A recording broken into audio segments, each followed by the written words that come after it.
Fala galera, tudo bem? Vou sintonizar você do que a gente está fazendo aqui nesse momento, tá? A aula anterior a gente falou sobre como fazer uma introdução ao modelo FUVEST, né? Que atenda melhor a essa banca. E ó, assistam lá, mas a ideia é essa, é que a gente consiga apresentar elementos que vão se repetindo na nossa redação, montando uma ideia de espiral, de linguagem que é retomada. Então os elementos de coesão são muito importantes, né? Então se eu uso aqui as TES A, B e C, cada parágrafo vai ser responsável por desenvolver e exemplificar cada uma delas. E depois eu retomo essas ideias principais aqui. Isso é síntese, mas os detalhes estão na aula anterior, tá? Na próxima aula, não perca, a gente vai trabalhar a relação de causa e consequência, porque a FUVEST adora, ela sugere isso no manual do aluno. Então, como seria uma estratégia possível para trabalhar causa e consequência? Não perca essa próxima aula, vai ser bacana pra caramba, tá?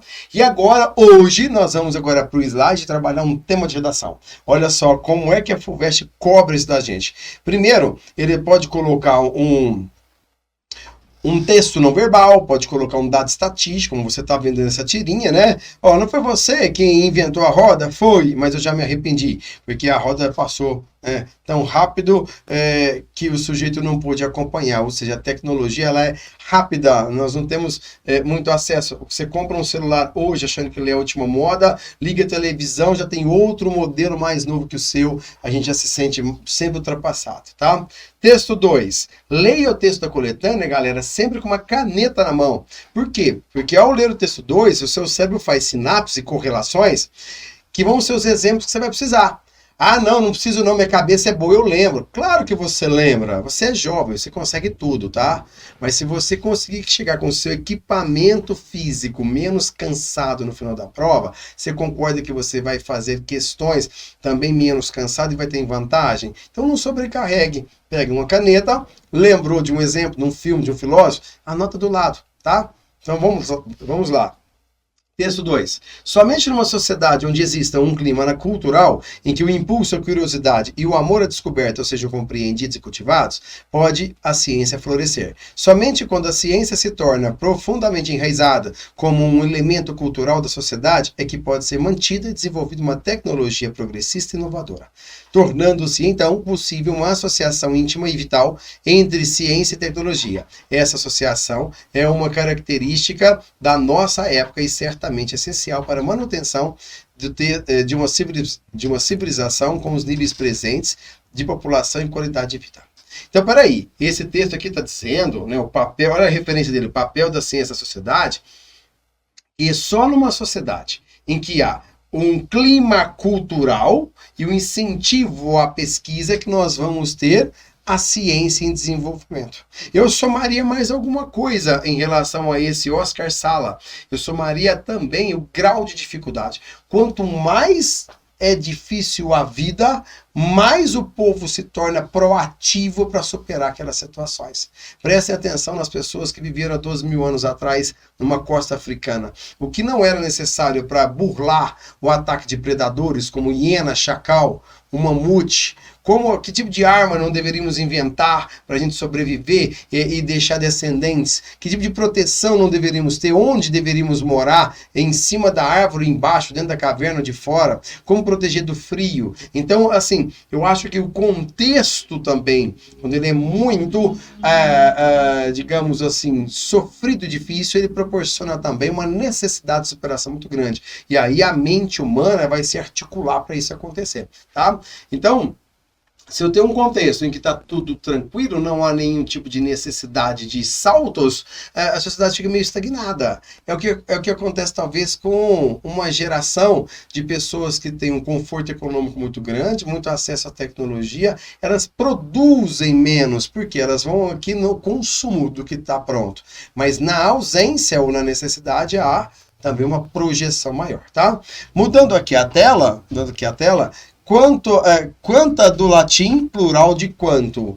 Quando quase não há quantidade que se medir, qualidade que se expressar, fragmento infinitésimo, quase que apenas mental. Quanto granulado no mel, quanto um ondulado no sal. Mel de urânio, sal de rádio, qualquer coisa, quase ideal. Cânticos dos cânticos, quântico dos quânticos, canto de louvor, de amor ou vento.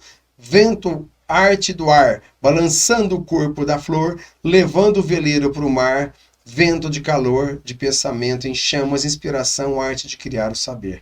Arte, descoberta, invenção, teoria em grego que quer dizer o ser em contemplação. Sei que a arte é irmã da ciência, ambas filhas de um Deus fugaz que faz num momento e no mesmo momento desfaz. Esse vago Deus por trás do mundo, por trás do detrás, cântico dos cânticos, quântico dos quânticos. Então, aqui várias palavras ligadas à ciência, e quando eu li esse texto, já veio à minha cabeça a ideia de que a linguagem científica pode ser pesada.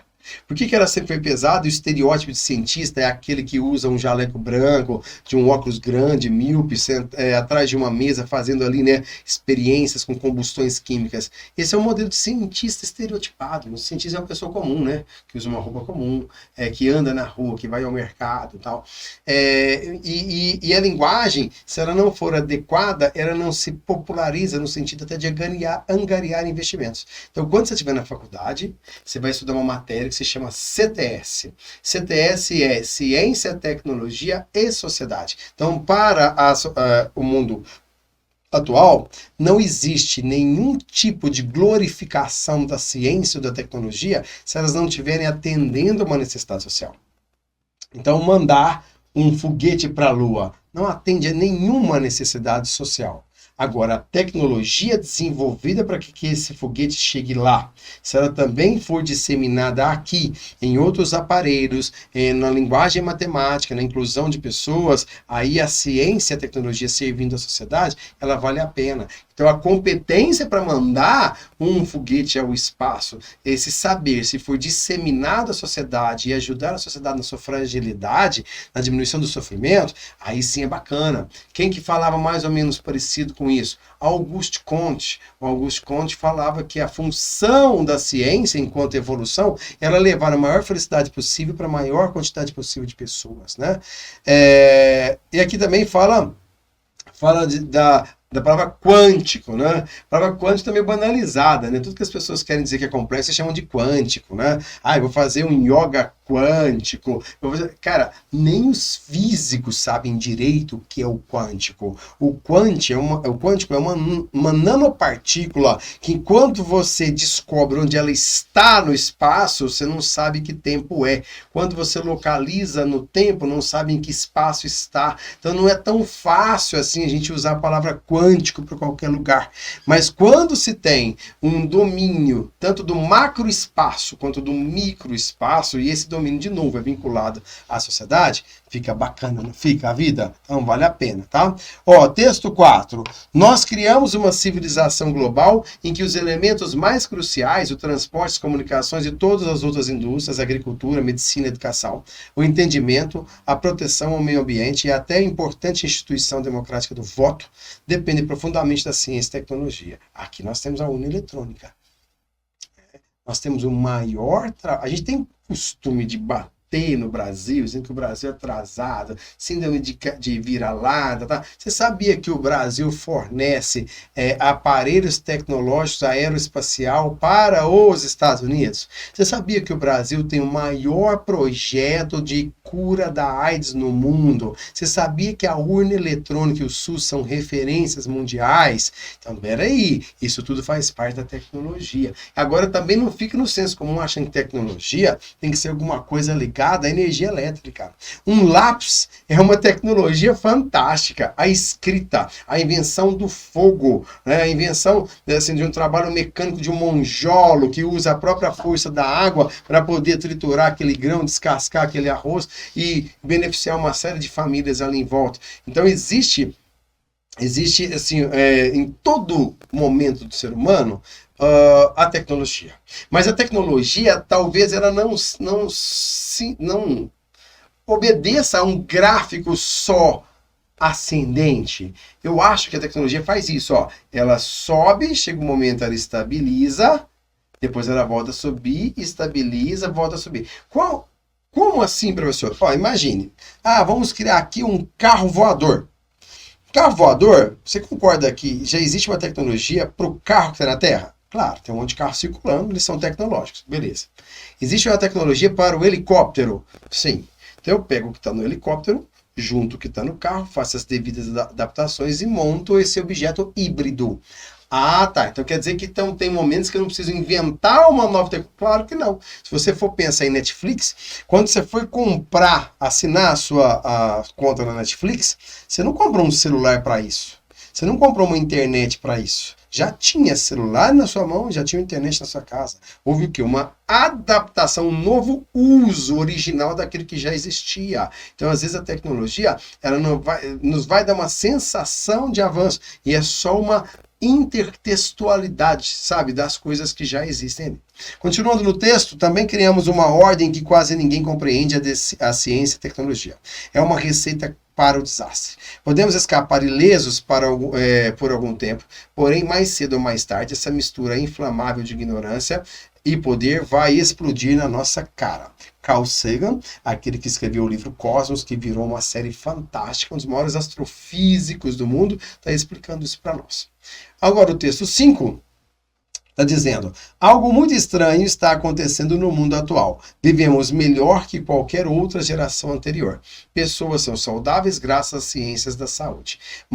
Moram em residências robustas, produto da engenharia. Usam eletricidade, domada pelo homem devido ao seu conhecimento de química e física. Paradoxalmente, essas mesmas pessoas ligam seus computadores, tablets e celulares para adquirir e disseminar informações que rejeitam a mesma ciência que é tão presente em suas vidas. Vivemos num mundo em que pessoas usam a ciência para negar a ciência. E aqui a FUVEST está dizendo: não deixe de falar então dos negacionistas.